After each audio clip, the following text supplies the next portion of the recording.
Hello everyone, welcome to my channel. आज हम इस वीडियो में फिनॉल के कुछ महत्वपूर्ण अभिक्रिया डिस्कस करेंगे, कुछ इंपॉर्टेंट रिएक्शन डिस्कस करेंगे जो इंपॉर्टेंट हैं बीएससी एग्जाम के पर्सपेक्टिव से।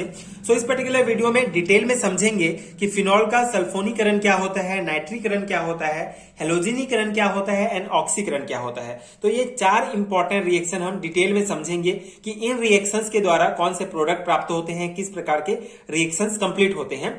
स्टार्ट करते हैं सल्फोनीकरण से। सल्फोनेशन क्या होता है? जब फिनॉल को कॉन्सेंट्रेट H2SO4 के साथ गर्म करते हैं तो हमको जो है SO3H एज अ इलेक्ट्रोफाइल प्राप्त होता है।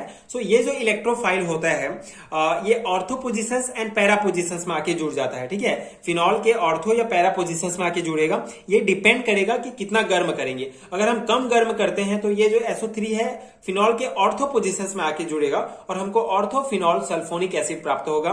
सेम जब हम SO3H को जब कॉन्सेंट्रेट H2SO4 और फिनॉल को जब ज्यादा गर्म करते हैं, लगभग 100 डिग्री सेंटीग्रेड में गर्म करते हैं, तो ये जो SO3H है इलेक्ट्रोफाइल, ये पैरा पोजिशंस में आके जुड़ जाएगा फिनॉल के, तो हमको पैराफिनॉल सल्फोनिक एसिड प्राप्त होगा। एंड सेम जो है अगर हम इसको ज्यादा गर्म करेंगे, इन दोनों को आपस में बहुत टाइम तक गर्म करते रहेंगे, तो SO3H जो है ऑर्थो एंड पैरा दोनों पोजीशंस में आके जुड़ जाएगा और हमको 2,4-डाई सल्फोनिक एसिड प्राप्त होगा। तो इस प्रकार से ये सल्फोनेशंस की अभिक्रिया होती है।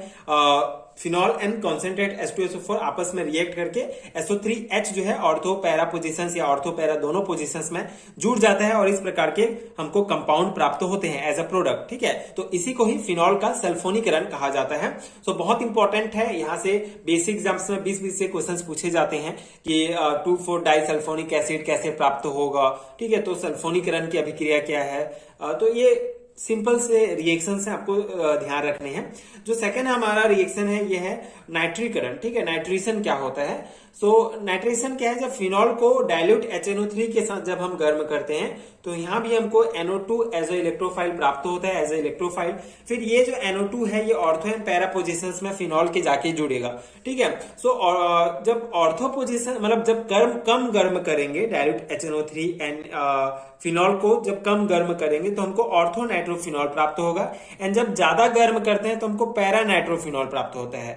ये डिपेंड करता है मतलब कितना गर्म दोनों को करेंगे, उस अकॉर्डिंग जो है ये NO2 इलेक्ट्रोफाइल जो है ऑर्थो एंड पैरा पोजिशंस में जाके जुड़ेगा एंड उस अकॉर्डिंग हमको जो है ये प्रोडक्ट हमको प्राप्त होंगे। ठीक है, और इसी प्रकार जब हम डाइल्यूट HNO3 के साथ एक बार रिएक्ट कराए तो अगर अब हम फिर जो फिनॉल है उसको अगर हम कॉन्सेंट्रेट HNO3 के साथ रिएक्ट कराते हैं, ठीक है, गर्म करते हैं, ठीक है, तो यहाँ पे भी हमको NO2 जो है एज अ इलेक्ट्रोफाइल प्राप्त होगा।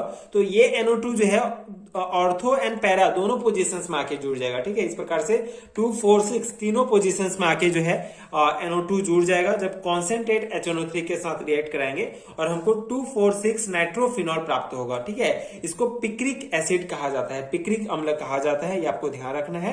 ठीक है, तो ये इंपॉर्टेंट है कि पिक्रिक अम्ल कैसे प्राप्त करेंगे। तो जब फिनॉल का नाइट्रीकरण किया जाता है तो हमको पिक्रिक एसिड प्राप्त होता है। और नाइट्रीकरण की अभिक्रिया किस प्रकार होती है? फिनॉल को कॉन्सेंट्रेट HNO3 के साथ गर्म करते हैं तो NO2 जो है ऑर्थो एंड पैरा, ठीक है, तीनों पोजीशंस में आके जुड़ जाते हैं जिससे हमको 2,4,6-डाई नाइट्रोफिनॉल या पिक्रिक अम्ल प्राप्त होता है। ठीक है, ये नाइट्रीकरण को आपको ध्यान रखना है। ठीक है, थर्ड हमारा रिएक्शन है हेलोजिनीकरण। ठीक है, हेलोजिनेशन।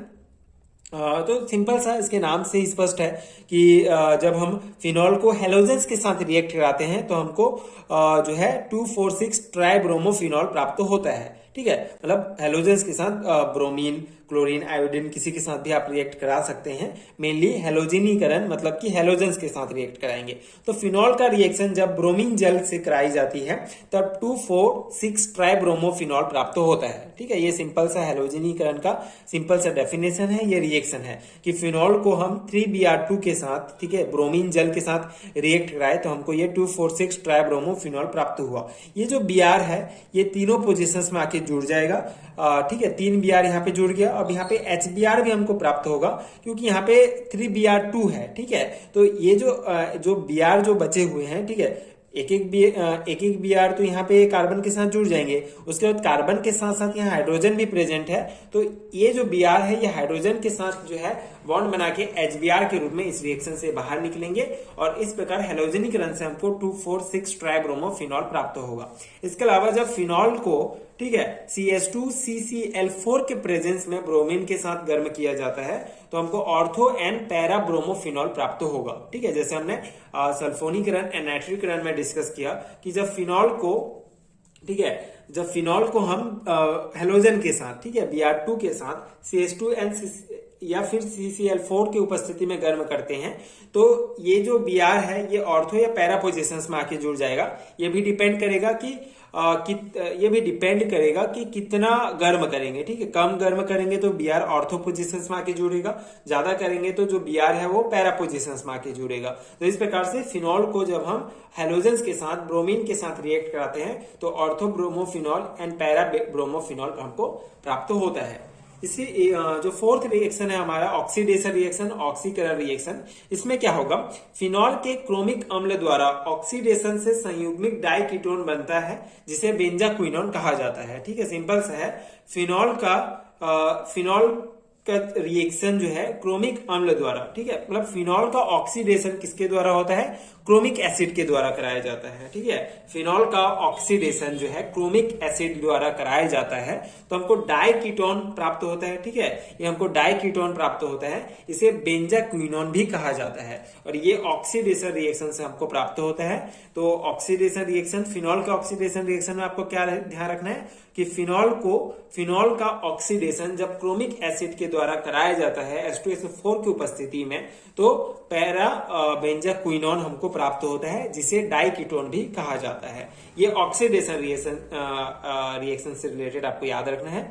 सो ये 4 इंपॉर्टेंट रिएक्शंस हैं फिनॉल के जो बहुत इंपॉर्टेंट है, यहाँ से डायरेक्ट क्वेश्चंस पूछे जाते हैं। ऑक्सीडेशन रिएक्शन फिनॉल का क्या है, हेलोजेनीकरण क्या है, तो ये आपको ध्यान रखना है, बहुत इंपॉर्टेंट है। इसके अलावा फिनॉल एंड अल्कोहल चैप्टर से रिलेटेड जितने भी इंपॉर्टेंट वीडियोस हैं, मैंने पिछले जितने भी इंपॉर्टेंट टॉपिक्स हैं सभी का वीडियो मैं अपलोड कर चुका हूं। आपको नीचे डिस्क्रिप्शन बॉक्स में प्ले लिस्ट का लिंक मिलेगा, वहां से आप सभी वीडियोज को एक करके देख सकते हैं जो डेफिनेटली आपके एग्जाम के लिए बहुत हेल्पफुल होंगे। इसके अलावा अगर आपको इसका PDF नोट चाहिए तो नीचे आपको डिस्क्रिप्शन बॉक्स में PDF स्टोर का लिंक मिलेगा जहां से आप डायरेक्टली चेकआउट कर सकते हैं and MSc and BSc level के सारे हैंडरिटन नोट्स ले सकते हैं जो डेफिनेटली आपके एग्जाम प्रिपरेशन के लिए बहुत हेल्पफुल होगा। नोट्स आपको यूनिट वाइज मिलेंगे, सो आप डायरेक्टली नोट्स लेके जो है वहां से आप अपना एग्जाम की प्रिपरेशन कर सकते हैं एंड वीडियोस देख के जो है समझ सकते हैं कॉन्सेप्ट को। सो आई होप कि ये टॉपिक समझ में आ गया होगा एंड अगर वीडियो हेल्पफुल है तो आगे के वीडियोस देखने के लिए प्लीज चैनल के साथ जुड़े रहिए, प्लीज सपोर्ट कीजिए, like share and subscribe to my channel and thank you so much for watching.